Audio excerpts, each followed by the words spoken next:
चांद की सतह पर ऐसे उतरेगा चंद्रयान, सामने आया विक्रम लैंडर का लैंडिंग का पूरा प्लान। रूस के लूना 25 को हराने के लिए इसरो ने कसी कमर, दुश्मन देश की साजिश हो या चांद का कहर, हर परिस्थिति में डटा रहेगा भारत का विक्रम लैंडर। दोस्तों, इस समय हमारा चंद्रयान चांद के बेहद नजदीक है और अपने हर पड़ाव को सफलतापूर्वक पार कर रहा है। ऐसे में स्पेस रेस में भारत सबसे आगे निकल जाए, उसी जलन में पिछले 1 महीने से चीन रूस के कान भर रहा था और चीन की बातों में आकर रूसी स्पेस एजेंसी रोसकॉस्मोस ने भी अपना लूना 25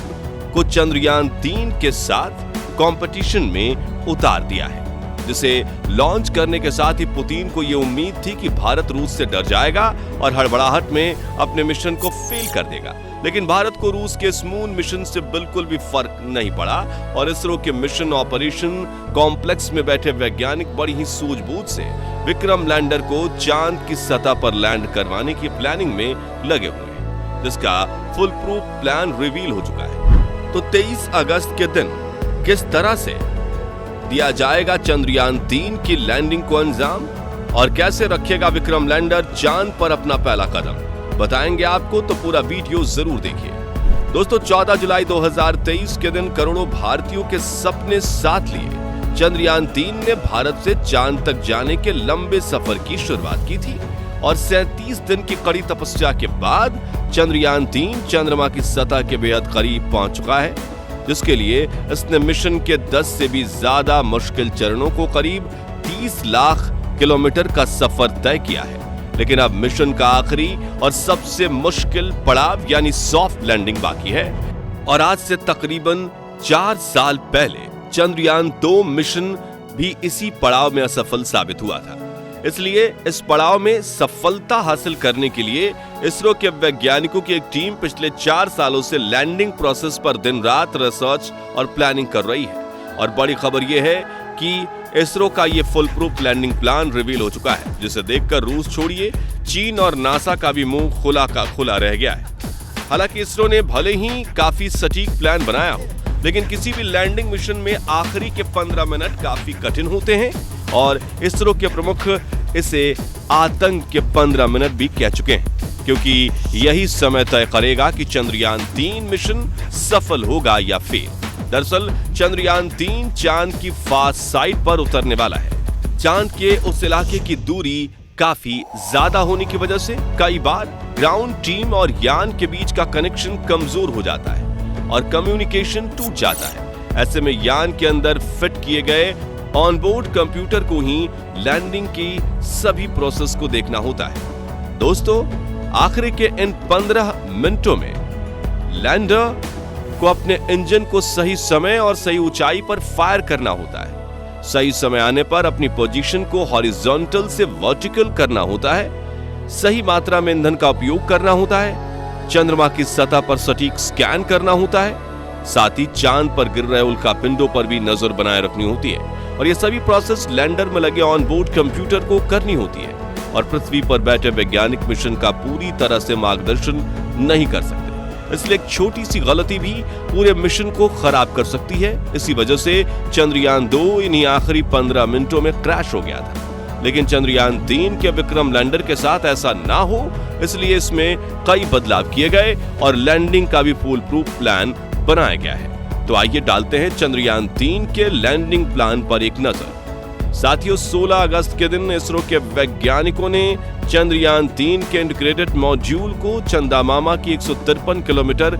गुने 163 किलोमीटर की कक्षा में भेजा था। इसी के साथ इसरो ने मिशन के सभी लूनर ऑर्बिट मैन्यूवर्स पूरे होने की खबर दी थी, जिसके बाद 17 अगस्त के दिन इसी कक्षा में गोल गोल घूमते हुए प्रपल्शन मॉड्यूल और विक्रम लैंडर को जोड़ने वाले हुक खोल दिए गए और धीरे धीरे प्रपल्शन मॉड्यूल के इंजन को विपरीत दिशा में ऑन करके इसे चंद्रयान 3 के विक्रम लैंडर से अलग कर दिया गया।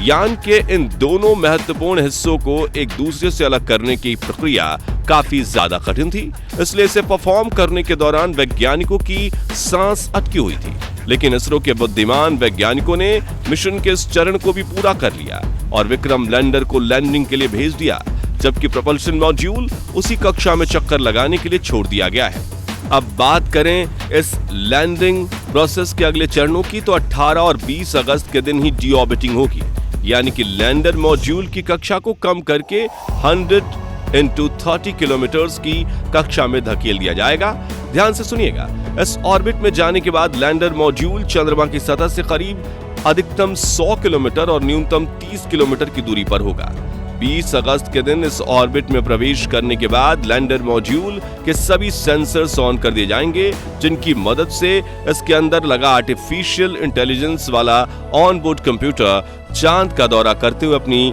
लैंडिंग साइट को परखेगा। 23 अगस्त के दिन लैंडिंग करने के लिए ऑर्बिट छोड़कर चांद की सतह की तरफ रवाना होगा। दोस्तों, यहां आपके दिमाग में यह सवाल आ सकता है कि अगर चंद्रयान 3 20 अगस्त के दिन चांद के बेहद करीब पहुंच जाएगा तो वो एक ऑर्बिट में घूमते हुए 3 दिन क्यों बिताएगा, और जानबूझकर रूस के लूना 25 को खुद से पहले लैंडिंग क्यों करने देगा। तो आपको बता दें कि विक्रम लैंडर चांद के जिस हिस्से में उतरने वाला है, 20 अगस्त के दिन वहां रात होगी, और धरती की तरह चांद पर रात के समय सिर्फ अंधेरा ही नहीं होता, बल्कि इतना खौफनाक मंजर हो जाता है कि सुनकर आपके रोंगटे खड़े हो जाएंगे। सबसे पहले तो पृथ्वी के पास तो रात में उजाले के लिए अपने कुदरती उपग्रह यानी चंद्रमा है, जो सूर्य की लाइट को रिफ्लेक्ट करके रात में भी उजाला देता है, जबकि चंद्रमा के पास कोई चांद नहीं है, इसलिए वहां काफी ज्यादा अंधेरा होता है, जिसकी वजह से स्पेसक्राफ्ट पर लगे कैमराज सही तस्वीरें खींचकर सतह ठीक से दौरा नहीं कर पाते। दूसरा कारण यह है कि रात के समय चांद का तापमान -230 डिग्री सेल्सियस तक चला जाता है, जिस वजह से यान पर लगे पेलोड, सेंसर्स और इंजन ठंडे पड़ जाते हैं,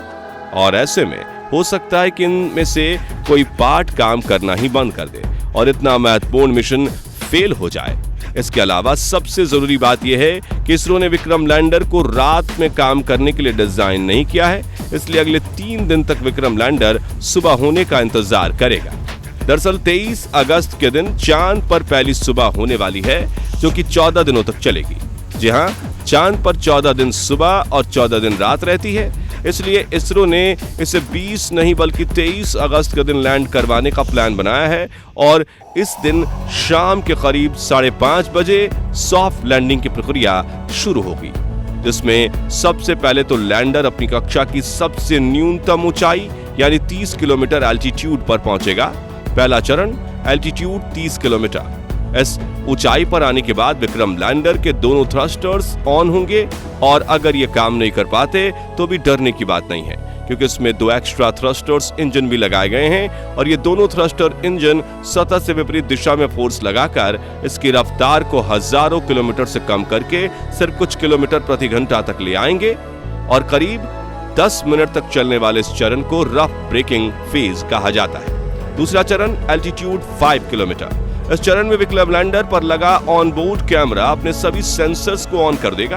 और चांद की सतह पर अपनी लैंडिंग साइट पर रखना शुरू करेगा। साथ ही फाइन ब्रेकिंग फेज भी शुरू होगा, जिसमें लैंडर की रफ्तार, जो वैज्ञानिकों की भाषा में वेलोसिटी के नाम से जानी जाती है, उसे कई हजार मीटर प्रति सेकंड से कम करके सिर्फ कुछ मीटर्स प्रति सेकंड कर दिया जाएगा। साथ ही लैंडर अपनी पोजीशन को धीरे धीरे हॉरिजॉन्टल से वर्टिकल कर देगा।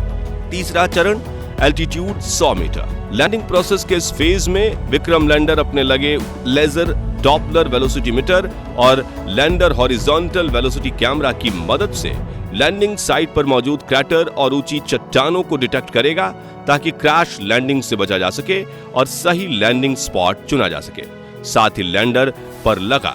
मेन इंजन भी ऑन हो जाएगा, जिसके इसकी वेलोसिटी कम होकर 2 मीटर प्रति सेकंड यानी 7.2 किलोमीटर प्रति घंटे हो जाएगी। चौथा चरण स्लो डिसेंट, जिसका मतलब होता है धीमी गति के साथ उतरना, यानी नीचे उतरने के दौरान जब लैंडर पर लगा ऑनबोर्ड कंप्यूटर ये बात सुनिश्चित कर लेगा कि अब सही लैंडिंग साइट मिल चुकी है, तो वो लैंडर पर लगे चारों थ्रस्टर और मुख्य इंजन को एक साथ फायर करेगा और लैंडर की रफ्तार और ज्यादा कम कर देगा, जिसके बाद लैंडर टच डाउन करेगा, यानी चांद की सतह पर अपने चारों पैर एक साथ रखकर सॉफ्ट लैंडिंग कर लेगा। और इस तरह से 5:32 पर शुरू हुई लैंडिंग प्रोसेस 5:47 पर पूर्ण होगी और विक्रम लैंडर चांद के दक्षिणी ध्रुव पर जीत हासिल कर लेगा। तो दोस्तों, आपको चंद्रयान 3 की लैंडिंग का ये फुल प्रूफ प्लान कैसा लगा? इस बारे में अपनी राय हमें कमेंट में जरूर बताइए और वीडियो तो जरूर पसंद आया होगा तो जल्दी से इसे लाइक और शेयर कर दीजिए और चंद्रयान 3 मिशन से जुड़े ऐसे ही लेटेस्ट अपडेट्स के लिए हमारे चैनल को सब्सक्राइब और फेसबुक पेज को फॉलो जरूर कर दीजिए। पूरा वीडियो देखने के लिए आपका बहुत बहुत धन्यवाद।